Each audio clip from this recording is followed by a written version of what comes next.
Thank you, guys.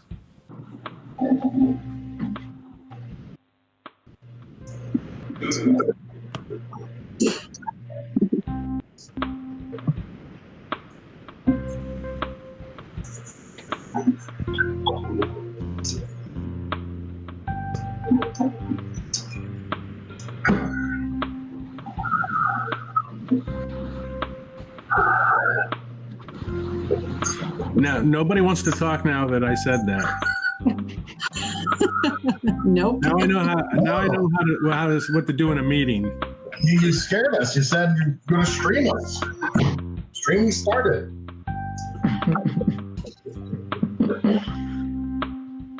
Oh boy. I could bring the 10-year-old in to do some TikToks. In case you're not seeing that all day long already. Now, are Keith, Walter, and Angie, your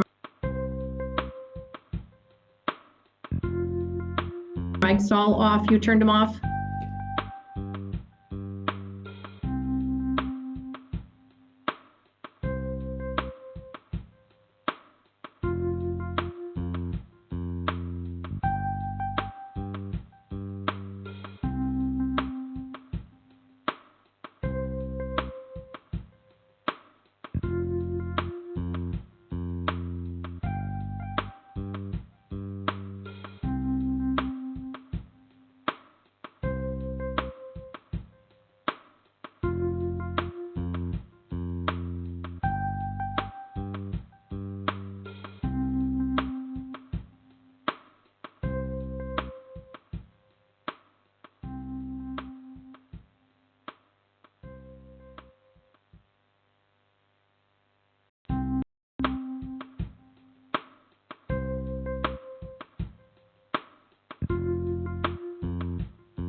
Do you want us to be muted or? Yeah, I was just going to say that for right now, the only people that should not be on mute are myself and Debbie. So when you are ready to present, then you can unmute. Alex, they'll have to unmute for roll call too. Yes.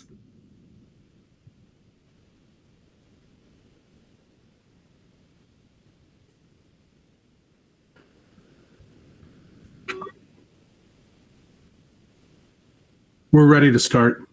Okay.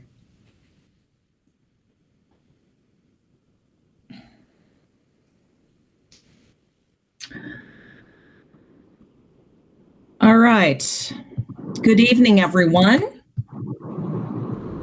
Everyone can hear me fine? Debbie, you can hear me? Yes, Alex. Okay, very good. Okay, so due to executive order in response to COVID-19, Executive Order Number 5, Section 6, the provisions of the Open Meetings Act, 5, Illinois School Code 120, requiring or relating to in-person attendance by members of a public body are suspended. Specifically, 1, the requirement in 5 Illinois School Code 120 2.01 that members of a public body must be physically present is suspended. And 2, the conditions in 5 Illinois School Code 127 limiting when remote participation is permitted are suspended. Therefore, the Board of Education of East Main School District 63 will meet at 7 p.m. electronically. As a result, I call to order our virtual meeting. Roll call. Please, I guess we can do the pledge. Shall we all stand? I know that do we suspend that? I think we can just stand and do that. So, I pledge allegiance to the flag of the United States of America and to the republic for which it stands, one nation, under God, indivisible, with liberty and justice for all. Okay, roll call, please. Ms. Kaczkowski? Here. Ms. Zek? Ms. Anderson? Mr. Gluskin? Here. Ms. Urban? Here. Mr. Simmons? And Ms. Brooke? Here. Okay.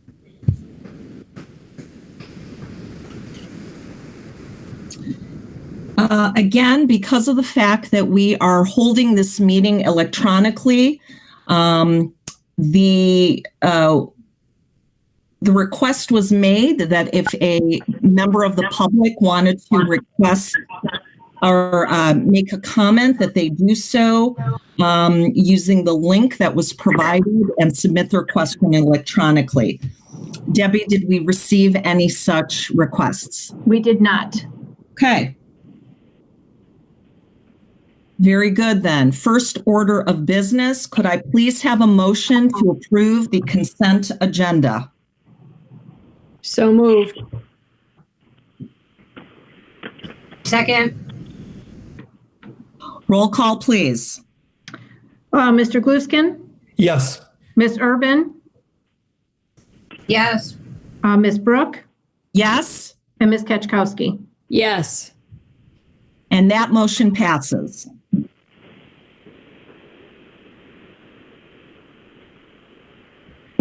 Okay, well, we're in the report section, and board members, I don't have a lot to report other than all of us being in some type of sheltering in place.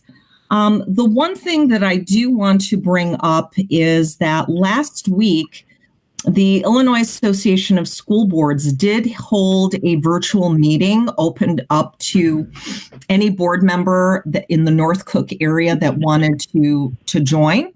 And it was really nice. It was a really nice way of connecting with other boards in the area, just to kind of hear the struggles that they've been going through, some of the challenges, whether or not they've held a virtual meeting, tips, that kind of thing. And I have to say, it was really nice to hear that, that, and I know this intellectually, of course, but it was still nice to hear that we're not alone in this. Everyone is going through the same thing. Really, the biggest focus has been obviously on, the remote learning plans. And then, of course, being able to provide necessary services to the community, to our families, particularly providing meals. So it seems like almost every district in North Cook is struggling or is finding a challenge with those two things. So there is going to be another meeting tomorrow. I believe an email was sent out again, but I will forward it to the board members if you would like to join. And as I said, it's just a nice way of connecting. So that's all I have to report. Board members, I'll open it up to you. I actually do have something. I attended a virtual meeting with Franchek. It was a school finance and property taxation during coronavirus.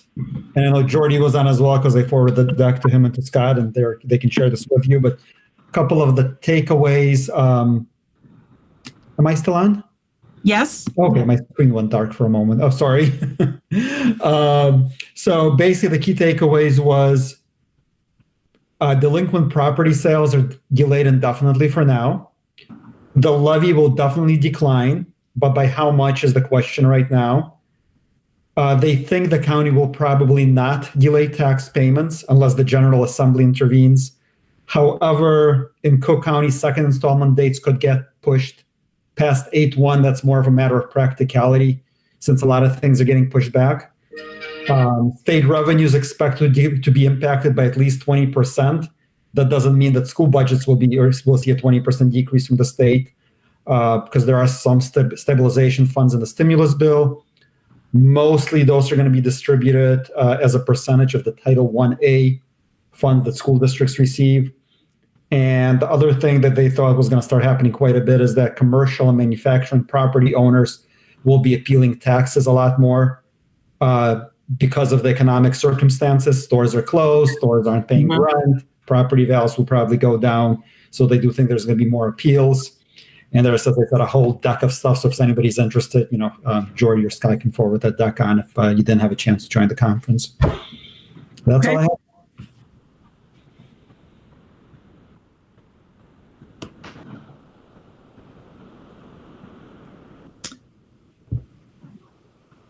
I have nothing. Okay. Mr. Schaefer? Yes, ma'am. I'm sorry. I do have a board member that's having a difficulty. Ms. Anderson is having a difficulty. She's saying that she's trying the link and phone call, but it says no one is in the meeting. Okay. I will try to reach her. Does anybody have her number that they can text me, please? Yeah. And just Keith, so you know, too, I was in the same boat, and Katie and I actually ended up on the site together with nobody else. So I signed off, went back on. I was able to join you now. Okay. Thank you. All right.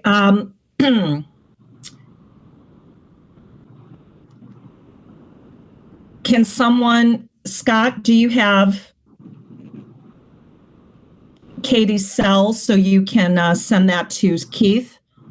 Because I don't think I do. Okay, you know what? I'm going to send it to you, Scott, if you can send it to Keith. Sure. Thank you. Oh, she just got in, Alex. Oh, she did. Oh, I see it. Okay, very good. My guess is that they accidentally went into the closed session. Oh, okay. No, we actually didn't, Keith, so you know. I tried to go on closed session as well to see if you guys were out there. So we were on the right site. It just didn't take. Okay, thank you for that information. Thank you. Katie, are you there? it was the link in the email and the link in the calendar are different. Oh, okay. And so I was going through the email link for the regular session. And then once I reread the instructions, it said to go through the calendar. So sorry. That's okay. The important thing is you're on. Thank you. All righty. Okay, sorry about that. I just wanted to take care of that. All right, so Walter spoke. Janet didn't have anything. Sheila or Katie, any updates, or Tom? I have no report. No. No. Okay. All right, Dr. Clay, over to you. All right, thank you. I have several things. First, I want to thank all of our staff members, administrators, and school board members for the support and hard work that's been taking place. The results have really been nothing short of amazing. All of us should feel proud of what we've accomplished. Each of us have our own families to take care for and keep safe, yet the efforts for our District 63 families continue in so many meaningful ways. It's great to see that there is so much good happening even in the midst of the crisis. It should make us all feel hopeful. We have distributed 16,606 meals so far to our families, and will continue to do so during this crisis. We're working with District 207 to look at possibly utilizing buses to add distribution sites to reach more families. Jordy, did you have anything to add to that? No. It's been great. I think we're reaching a lot of families, like you say, over 16,000 meals delivered. So that's been great. Okay, thank you. Also, e-learning has been going really well for a plan that we weren't prepared for when this whole thing started. It's amazing what's been accomplished. A huge thank you to Aaron Roberson and his whole teaching and learning team. They've all been working really hard, constantly tweaking the plan and developing ways to support staff. Aaron, do you want to add anything? I think I just recorded a webinar for the staff, and I said in there that we're building the plane while we're flying it, and nothing could be closer to the truth. For students, for families, for teachers, for staff, for administrators, for everyone. But I just have to echo what Dr. Clay said. Our staff has done a great job at rising to the occasion. I think we just finished our 6th e-learning day, and we really started to get some virtual professional development out there so that we can continue to connect with our students in different ways and live and pre-recorded ways and things like that. So I'm excited to see that the staff is doing what they can. Even though it's a hard time, it just shows that we're here for the kids. So I'm really proud of everything that's happened. It's great. We've had PTOs that are doing virtual food drives. Some are providing gift cards for their neediest families, and some are still planning other ways to help. So it's an effort among everybody. If you are not on Twitter, you may not have noticed that our principals have been trying to lighten the mood during e-learning and meal distribution. There were pictures of Lewis Roberts dressed like a pineapple. And that's all part of what they're calling Spirit Week. They've got a plan for next week. So next week there will be a superhero day, a sports jersey day, school pride day, and pajama day. And then families are encouraged to forward pictures of their children who are participating in that. And I'm sure many of our administrators will be participating in those things too. And amidst all this, hiring of staff for next school year has been moving forward. You just approved quite a few people. I want to thank our principals and Dr. Schleiser for taking advantage of the current situation to conduct virtual interviews. Those positions have been filled without any face-to-face meetings on most of them. Sean, did you have anything to add? We've been very fortunate to have a number of outstanding candidates apply. And our principals and assistant principals have been scrubbing the application lists, and we've had really good success so far with filling some really difficult to fill positions. Yep. Thanks, Sean. As I'm sure you've figured out, the charity basketball game is now canceled. Mr. Wirtz and the Gemini Student Council are discussing other ideas for how to raise money for the Lurie Children's Hospital. They still want to do something for the hospital in the tradition that's been going on for more than 4 decades now.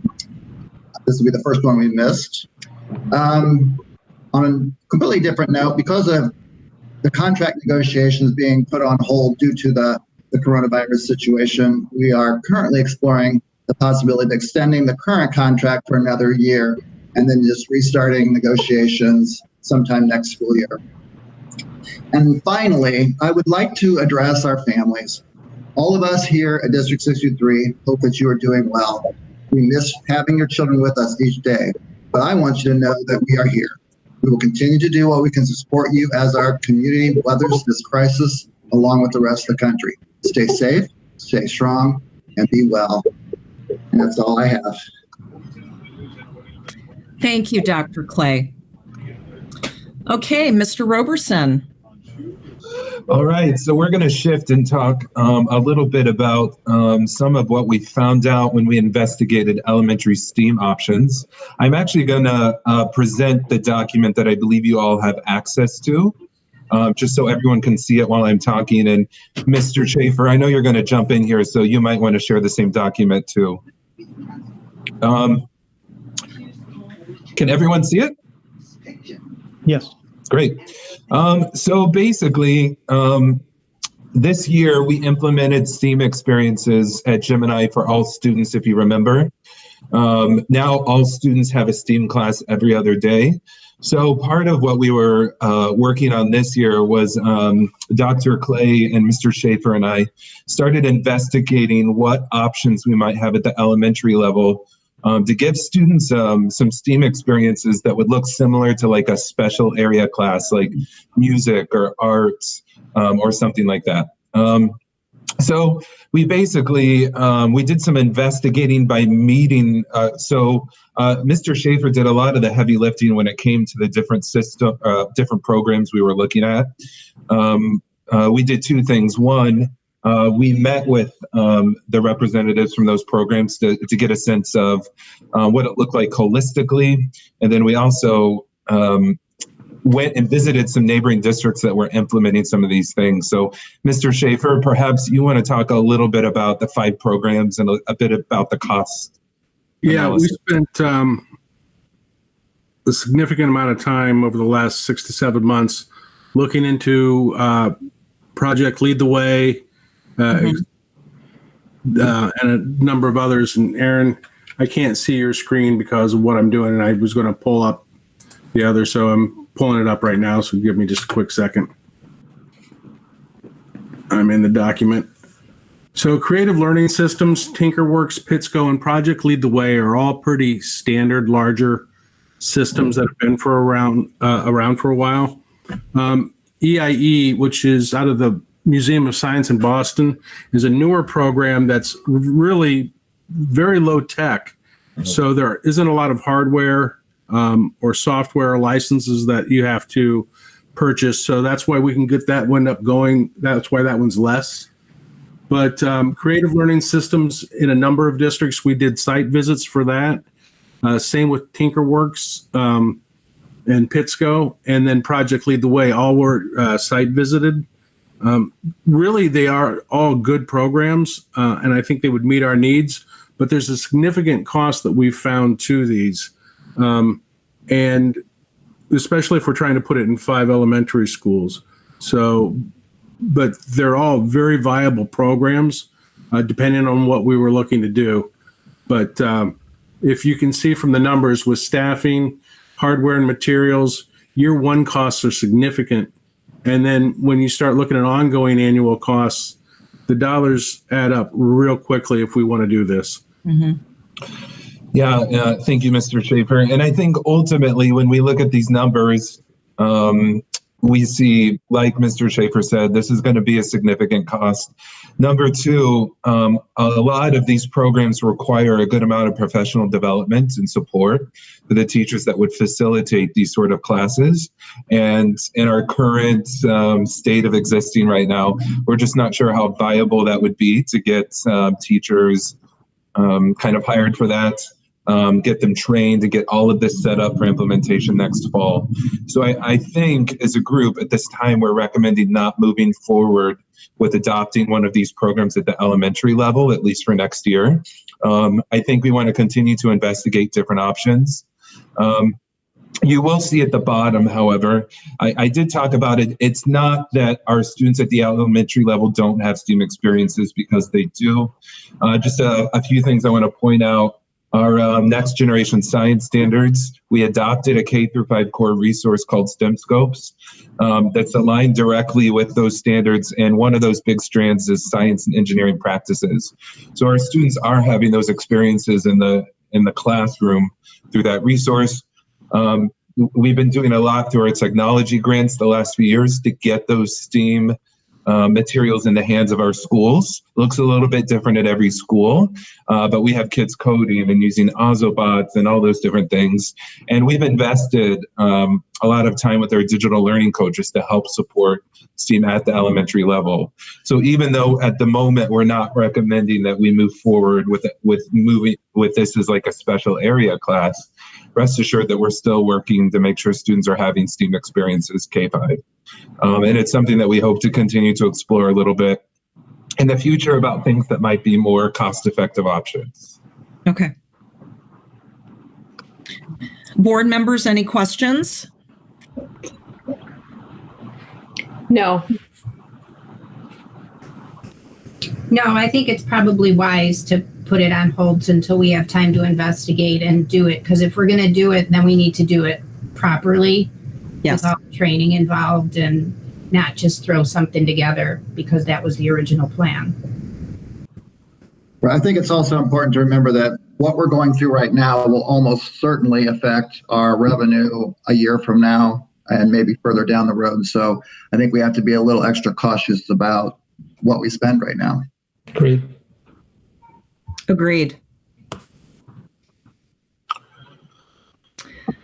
Okay, well, if no one else has any questions for Mr. Roberson, thank you very much. It's a nice segue into our 5-year financial projections. Mr. Camps. Yes, can everybody hear me? Yes. So I am going to try and present the report that is also in board docs. Can you guys see what I'm sharing here? Yes. Yes. Okay. So as I was putting together this, I couldn't help realize that a 5-year projection model is only as good as the assumptions that are going to go into it. And based on the situation we are going through right now with COVID-19, there are a lot of things that we don't know. Yeah. Which makes it really hard to put together a 5-year projection model. So what I would like to do is do this a little bit differently this time. I would like to talk about the impact of COVID-19 on our financial situation in terms of what it is, what we know, what we don't know, and what could happen. Moving on, I would like to spend just, even if it's just a couple of minutes after we go through that, and imagine for a couple of minutes that we are not going through the COVID-19 situation, because I think it's important that we take stock on where we are right now. And that's where I will walk you through the model that we have. Moving forward, let's talk about the impact of COVID-19 on our district's financial condition. It's obviously very hard to estimate because we don't know how long it's going to last. So I've broken it out into two areas. First of all, looking at this fiscal year, it appears that the impact on our financials for this fiscal year should be minimal. Property tax payments, the largest share of our revenue by far, appear to be coming in as planned. Our second sources of revenue, which are the evidence-based funding as well as state and federal grant funds, should continue to be received between now and the end of this fiscal year. There is one area that I see an impact, and that is payment of school fees by our parents, those that are not fee waived. Typically in the spring during registration, we collect a lot of fees for next year. I think we'll still collect quite a bit of those online, but some parents do go to school to pay for those fees. Obviously, while we remain closed, that's not going to be possible. So we will see an impact there. I don't believe that will be a significant impact. So I guess the message here is for this fiscal year, I think the impact will be minimal. Moving on to next fiscal year, and I'm going to pause just before talking about property taxes. Moving into next fiscal year, there is no question that in terms of the economy, unemployment has increased significantly. I don't know if you saw the numbers. Unemployment claims, 6 million today reported. Many hospitality-related businesses and other businesses will not make it. Small restaurants, small hotels will not. And several other businesses in other areas won't.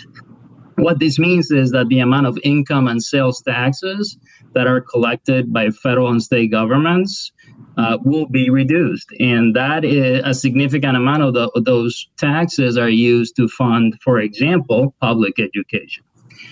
On the other hand, right, there was a $2 trillion federal stimulus package that was signed into law, and included in that, there's $13.5 billion for K through 12 schools. 90% of it is to be distributed to districts through Title I. And I don't know if you've gone onto the ISB website, but there is an allocation for how much District 63 will receive out of that. And that number is $744,000. It is an estimate. It is not final. We don't have information of when that is coming, but that is, $744,000 that's coming our way approximately to be used for some specific items, like things needed to continue to do e-learning, for example, or for example, to spend money on delivering meals with buses. So we have that going on as well. Any questions thus far before I talk about property taxes? Nope. No. Okay. Property taxes obviously is 75% of our revenues. We collect the bulk of them in two portions, the July and August portion coming up and the February-March portion. The February-March portion appears to be fine, as I said. As Mr. Gluskin indicated, we were on a webinar with Franzik about this topic, and it is anticipated that the timing of the July-August collection of property taxes will be delayed. How much will it be delayed? It wasn't said on the webinar, but I spoke with Scott Metcalf, one of the presenters on that webinar, and he does not he doesn't know for sure, but in discussions that he has had, they're talking about maybe a 60-day delay. If that's what we're talking about as an example, clearly we have enough fund balance to sustain that, and I'll show you the model in a couple of minutes. The other thing that will increase is the number of property tax appeals, and depending on how that works out, that means that we may have higher refunds than in a normal year. Having said all this, and I do want to clarify something, Mr. Gluskin.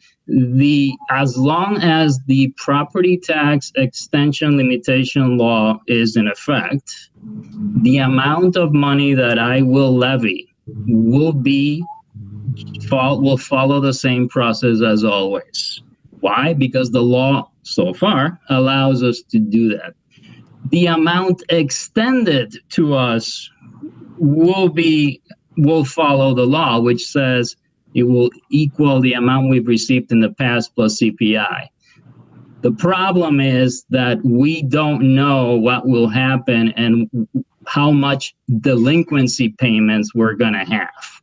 That's the part that nobody really knows. But the levy that I would recommend to the board at the time. We'll follow the same process, and it will be it should be a higher levy than in this past year, because the law has not changed, and there is no expectation that the law will change. Does that make sense? Yes. Okay.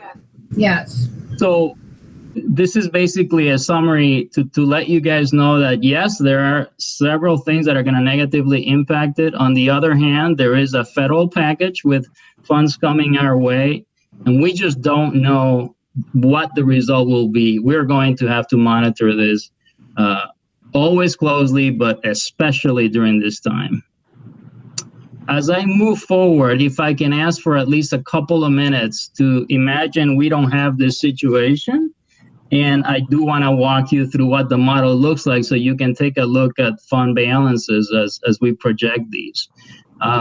There are always a couple of legislative challenges. The first one, I believe, at this point is really, really very low probability, and that is the pension cost shift. Clearly, our governor is not interested in talking about this. He's not interested in pushing this to the district. So I think for now, that is really in the back burner. Good. And then the next one would be what's going to happen in November when voters are going to vote whether or not to go for a graduated income tax. There are discussions that it could pass in return for doing some sort of either a property tax freeze, or we freeze the evidence-based funding dollars that we receive. We, again, don't know how that's going to work out. Clearly, this situation we're going through is complicating things even in that area, so we'll have to monitor that. But if you go through our normal revenue assumptions, assuming CPI grows at 2%, evidence-based funding is at $7.5 million and growing by CPI, all grants stay at the same level. That's on the revenue side. And then on the expenditure side, I will highlight a couple of them. I did include our increase of $300,000 in transportation cost increase because we're going to 2 start times. I also included, and this was in the model last year as well, an additional annual cost of maintenance and utilities for our early learning center of $65,000. So I do want to highlight those 2 items because they're very relevant. And as you see on the chart, in terms of a surplus or deficit, we're looking at surpluses for the first 3 and almost into the 4th year. That's about in fiscal year 23. You're seeing that's rounded. That's about $150,000 deficit that I'm not necessarily worried about it. By virtue of the model, and you guys have heard the term model on TV way too many times, I'm sure. Yeah. If you do nothing, the model eventually runs into a deficit position. What happens is we recalibrate every year. But the more important message here is look at our fund balances as a percentage of annual expenditures. They are over 100% almost every year except for the last one. And that means that we have over a year worth of fund balance in our operating funds, over a year's worth of expenditures. So when I hear things like there's going to be a 60-day delay on property tax payment, okay, maybe we can deal with that. We'll see what happens. Any questions on the numbers on the graph? I don't necessarily have a question, but just a comment. I think this shows exactly why we need a fund balance like we maintain. It's for times like these, which are unexpected, because you always get the question of why do we maintain such a big fund balance in other school districts? And I think this is, to your point, exactly why we do it. That's exactly right. It's the emergency fund when a pandemic hits. Who would have predicted that, right? That's exactly right. So the moving on into the presentation, we are always monitoring things to make sure we stay on track. I did highlight a couple of items which Dr. Clay made mention of this just before I started this report. The first one is monitoring large departmental budgets, technology, teaching and learning, facilities. We are going to need, somebody said this, I thought it was Dr. Clay a couple days ago, we may be entering what I call lean days. And I think more than ever before, we're going to have to be watching what we spend in the bigger areas, because that's where more of the opportunity for saving exists. And also staffing. I think we're going to have to watch how we staff, balancing educational and fiscal goals. So I will leave you with understanding the bottom section here. If we have to make significant changes in our cost structure because of the situation we're going through a lot longer than we thought, realize that 80% of our budget is tied to payroll and benefits. So any significant changes would probably impact employees. However, we do have very high fund balances, and I've restated them for you at the bottom, which allows us time to think through how and when we do things. So, any questions? No. No. No. Okay. Very good. Thank you so very much, Mr. Camps. Sure. Okay, Mr. Barry, operations report. Yeah, I just have a few things before I turn it over to IHC for our construction update. Custodial staffing during this pandemic, we've been having one custodian work in each building from 6:30 to 3. So the building's monitored and staff can get in to get any materials they need for e-learning. We've been doing that on a rotating basis, so not one custodian's been working the entire time. And our custodians have been great. They've been eager to work. Actually, some have asked me to come in when they don't have to, just to have something to do.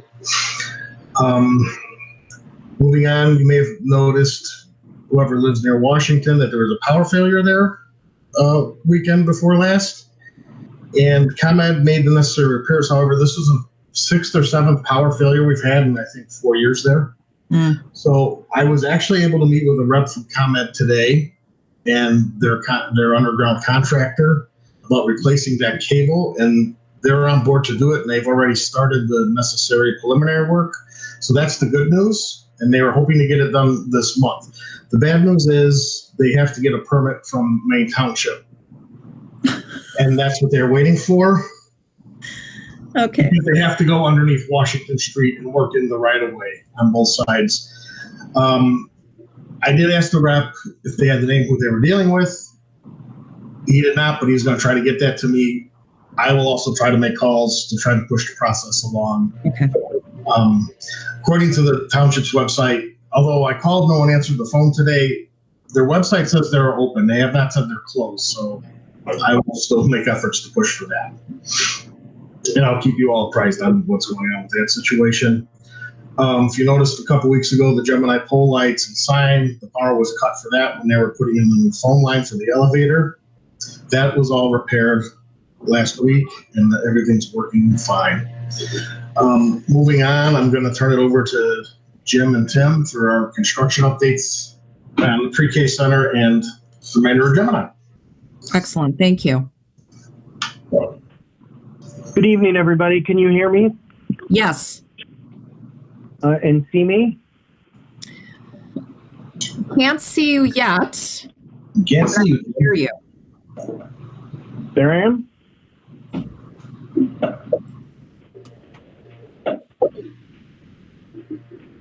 No. Nope. You can't see me? I can see myself in the upper right corner, but no picture. No. All right. Keeps you protected for 48 hours. Keith, I can see myself in the upper right-hand corner. It says you, and I can see my picture, but I'm not showing up. But I'll just get started. Everybody can hear me okay? Yes. So I'm gonna start with an update on Gemini. I'll just pick up kind of where Dan just left off. For all intensive purposes, we're done over there. The last remaining item is the elevator. We were directional boring to get the new phone line in, and we hit some parking lot lights and the sign. That's been repaired, and now we are waiting on AT&T to pull the new phone lines through that conduit. Once that work is complete, which we anticipate probably being about 3 weeks, we'll be able to schedule the final testing and inspection of the elevator and get that work done. Other than that, the punch list is predominantly done. There are a few items mostly relating to just waiting on some materials to be delivered. And then there's some items that COVID are affecting the coordination of. For instance, training the staff on the use of the gym curtains is difficult to do now. So with that, I'll talk a little bit about the Gemini track project, which we are anticipating will begin on site in the next couple of weeks. We're looking for probably the week of the 13th. Our original projection was to start on the 15th. So as long as the site dries out a little bit, we'll begin with mobilizing equipment to the site. Okay? Very good. Does anybody have any questions before I move on to the Early Learning Center? No. Okay, so for the Early Learning Center, the last time that I presented to the board, we had just set the first round of steel in Area A and had started to work on the masonry for the storm shelter, as well as doing some underground electric, and began the geothermal field.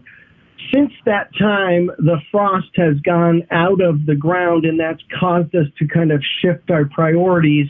And with that, we wanted to get the floor slabs poured as quickly as possible, because that frees up framing the exterior walls for the building. So as you can see from the photos in your packet that I distributed, we've got all of the underground done, of course, and all of the slabs poured, and are now began erecting exterior walls this past week. In addition, the steel erector will be back on site next week, and we'll begin to erect area C and B, which was the remainder part of the building. And in the interim, we had finished the masonry at the storm shelter. Okay. Yeah. So finishing the slabs and getting the exterior walls is kind of precursor to setting the roof trusses on Area A. So that's why we kind of changed our priority once the frost came out of the ground. So we're anticipating setting the first batches of trusses on the 15th of this month. And we hope to begin site work in the next couple of weeks, starting to cut for curbs for parking lots, depending on how things dry out and what spring's rains do to us. And then, of course, we'll continue with the geothermal well field, which, as I indicated before, is probably a 6-week process. We're about halfway through that now, maybe a little bit better than that. Okay. Does anybody have any questions about progress to date before I talk about our upcoming schedule implications? No? No. Okay. As you know, IHC has been working with DLA since we began the project back in about mid-November, aggressively pursuing the project. And now that the effects of winter are behind us, we're able to make a precise prediction upon the completion date, which we're currently looking at September 8th, which is the day after Labor Day. It's 3 weeks behind the original date that we were hoping for. I'm sure there are a number of things that have caused this postponement, the biggest of which was, we started about 16 weeks later than we had anticipated. And then, of course, starting at the beginning of the winter, we were spent a good deal of time in the course of the last several months resequencing the project schedule to try and make up as much of that time as possible, and also wanted to get a better feel for where we were once we got past the winter. Winter contributed a little bit to a loss of productivity, and obviously there's some additional work associated with that, with protection of foundations and whatnot. But I do want to assure the board, staff, the public, that IHC and DLA are continuously looking at ways to improve upon our projection at this point. Some of those strategies are to potentially increase manpower and the use of overtime to accelerate the schedule. We are constantly looking at design modifications that will also help minimize labor, and as always looking for ways to more efficiently sequence project tasks moving forward. And just before I open it up to questions, I just wanted to mention about COVID. Currently we're working, the governor's orders basically are allowed for construction as an essential thing. And so we're moving forward. It's hard to predict if and when COVID will start to impact, or if there will be an impact. I mean, we have heard some things about potential delays in product. Nothing at this point we believe has adversely affected the project. And, I don't want to cry wolf and say that there's going to be something, because we just don't know at this point. Right. Okay. So with that, I guess I'll open it up to questions regarding the schedule. So I guess I do have a question. I'm not sure if this is so much for you or for our administrators, but obviously September 8th, our schools open before that, at least. The assumption is, unless there's COVID impacts, that we open before that. How would we handle having, if it's not ready August 20th or whenever school starts, how would we handle transitioning in the middle of a school year? I've attached two different options for that to the board agenda, which I'll talk about once you guys are done asking Jim questions. Okay.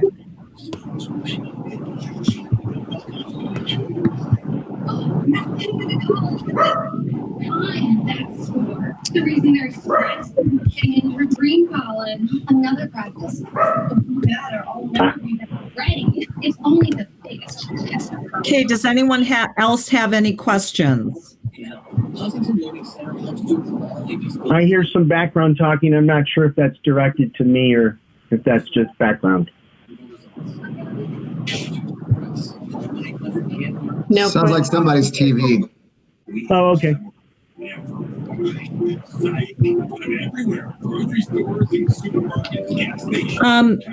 As a reminder, if you can please place yourself on mute. Okay. Thank you. All right. Well, since there are no questions, I'll stay in attendance, and thank you very much for your time this evening, and I'll put my phone on mute. Thank you so very much. Thanks, Jim. Yeah. Okay, right. Dr. Clay. All right, board members, I'm going to bring up the two options here, hopefully.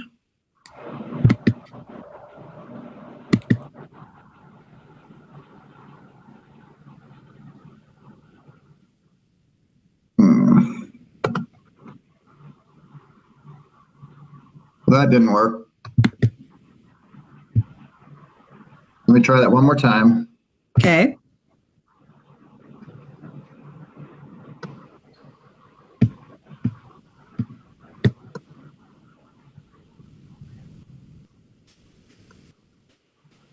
We can see it.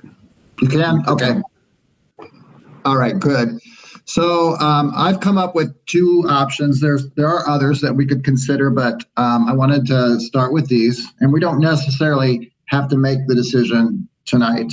But two different ones. The first one is a 3-week delay in starting preschool. We can do that with by using the 10 extra days that are already in their calendar.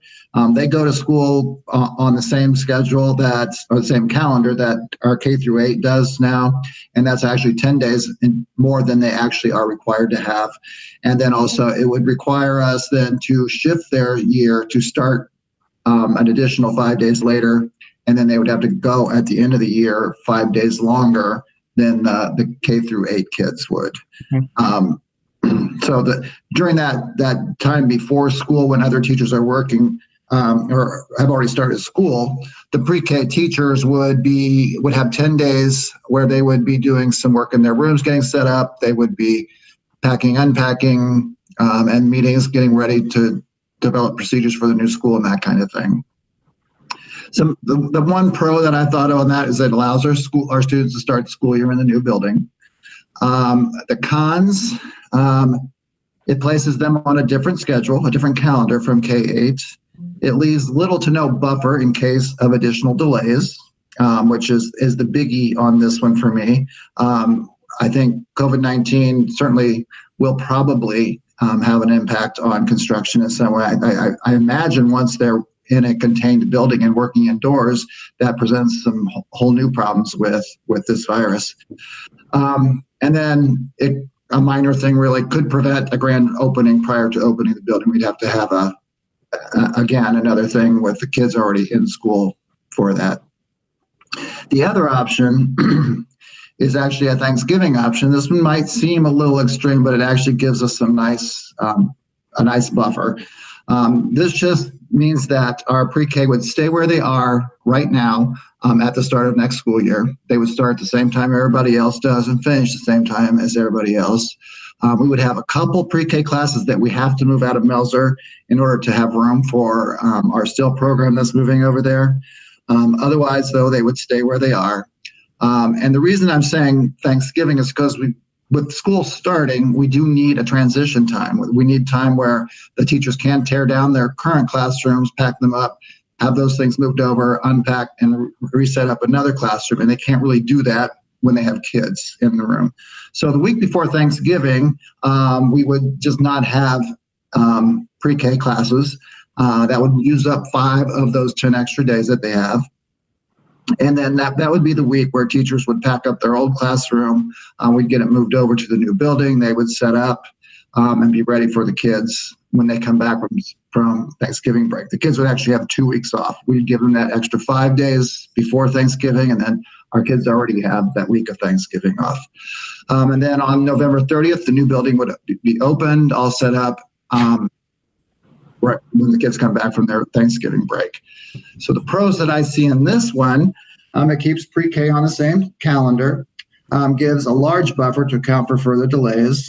It allows for a grand opening prior to students occupying the building. And the cons, obviously it's a significant delay in opening the building, and it requires at least 2 classes to be relocated for the first 3 months of school, and then again, they would have to relocate into the new building. So any thoughts, questions, comments?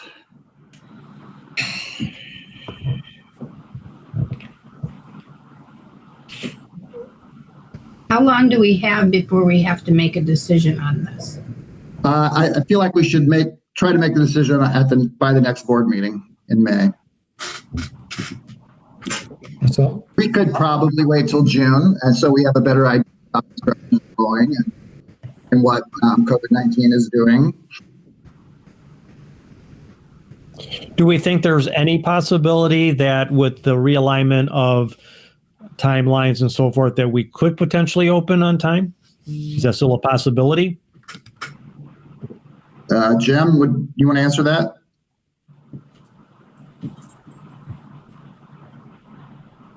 Maybe not. Can you hear me? Yes. Yeah, go ahead. I don't want to say that it's not a possibility, because it is. We were, like as I mentioned, we are doing everything in our power to accelerate the schedule, but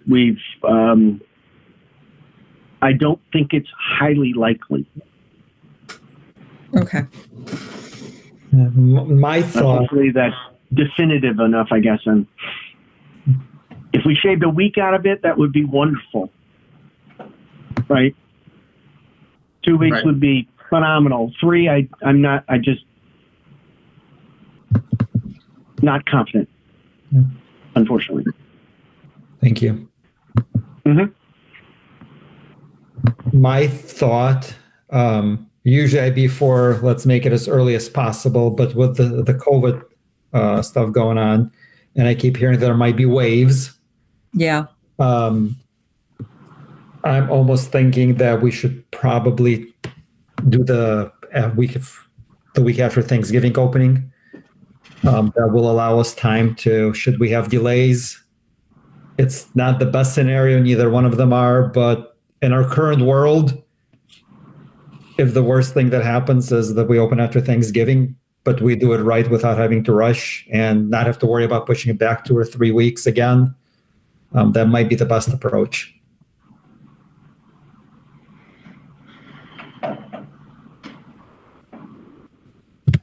I'm curious, I have a question.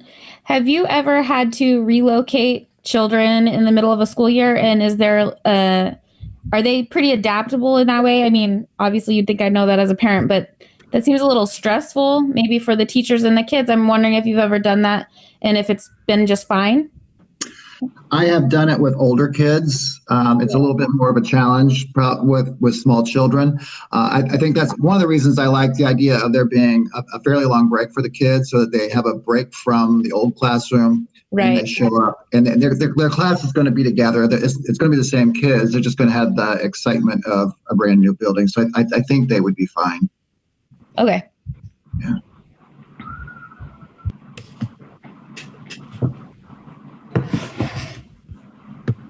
Any other thoughts? You know, I just have to be very honest. I know this is something we're going to have to discuss, but for me personally right now, it is so difficult to even think about what would be the best case scenario for these little ones, because of the fact that there's so many uncertainties between now and September. I guess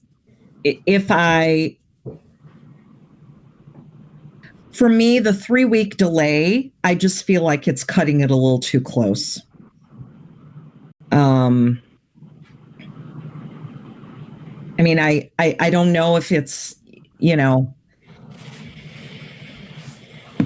I guess, it would be nice, to your point, that the little ones would have a break before they go into their new building. And I think that, the teachers could really make a big thing about it.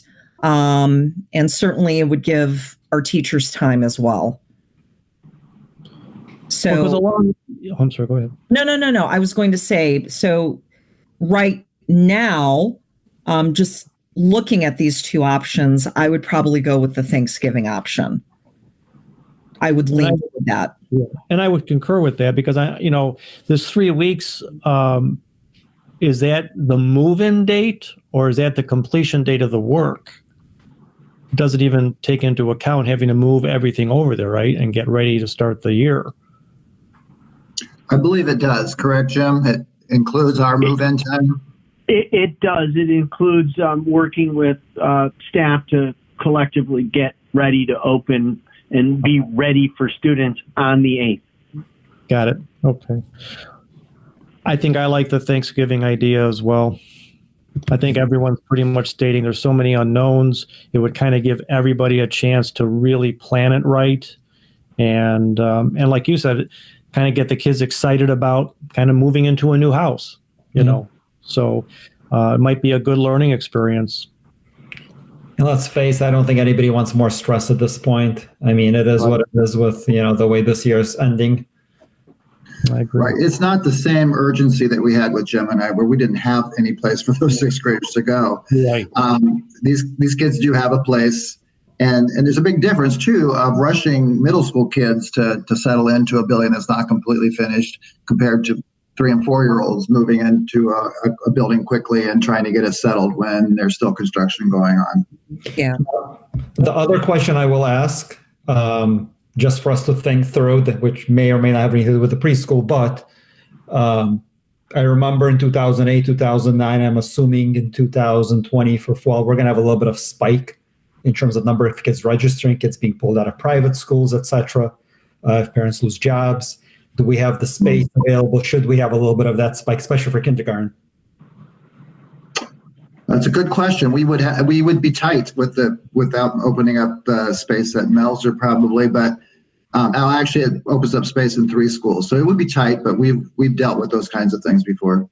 And obviously hypothetical, we just don't know what's going to happen. Right. Okay.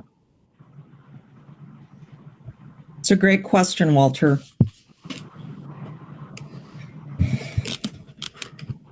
All right. So do you guys just want to have that hanging out there for a month while you just kind of mull it over in your minds? We'll talk again next month. I really would like that for us to be able to do that next month. Yes. Yep. I agree. Yep. Okay. That's what we'll do. Yep. Thank you. Great. Okay. Very good. Thank you. Any other questions about any of our construction projects?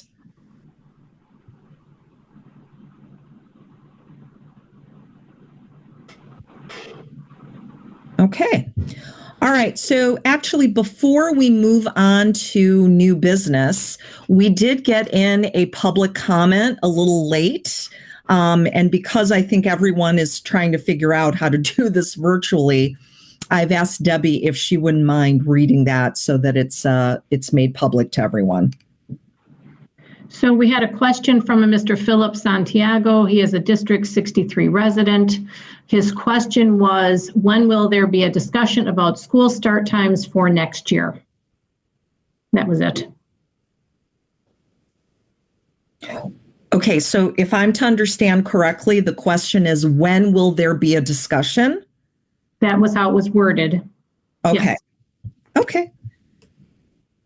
Well, perhaps we can send him the minutes from the last school board meeting that we voted on that. Okay, thank you. Okay.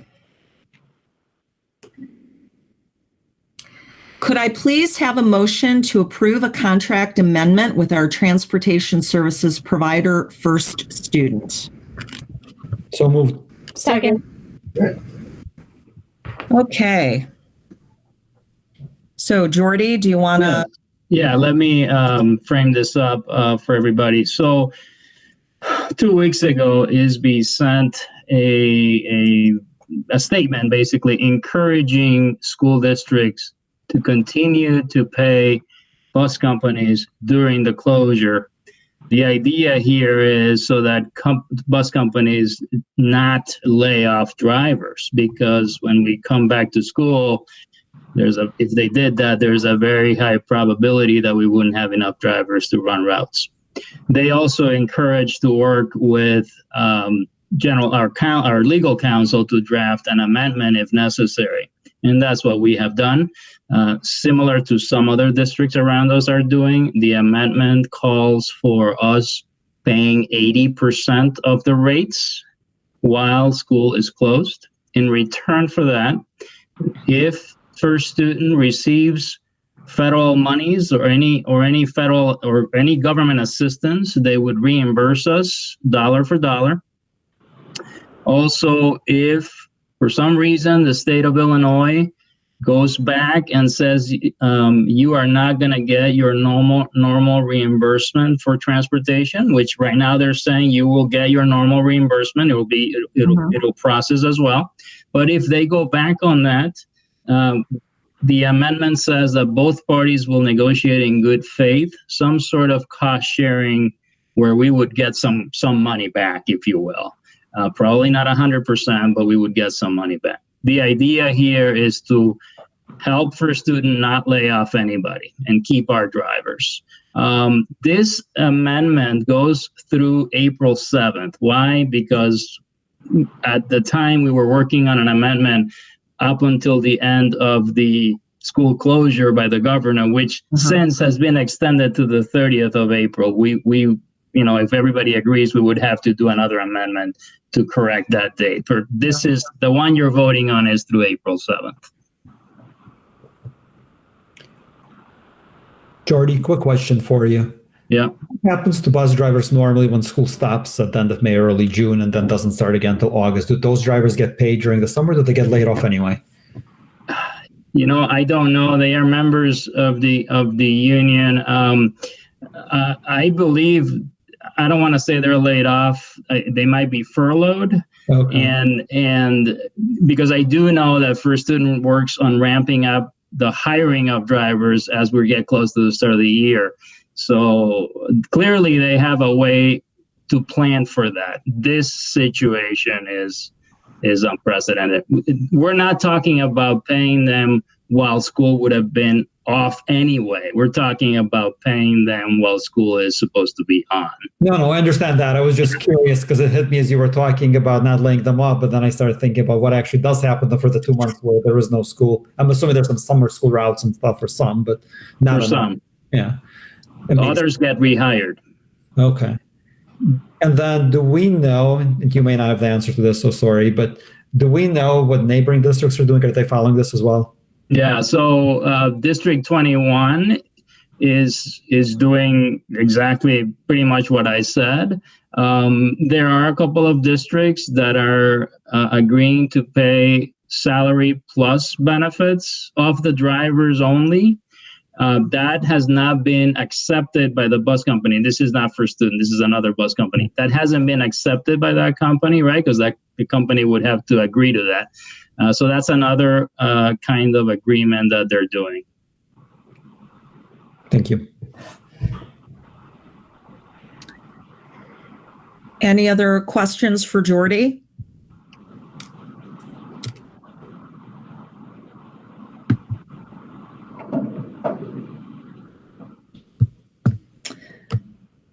Okay, roll call, please. Ms. Urban? Yes. Mr. Simmons? Yes. Ms. Brooke? Yes. Ms. Gachkowski? Yes. Ms. Zach? Yes. Ms. Anderson? Yes. And Mr. Gluskin? Yes. And that motion passes.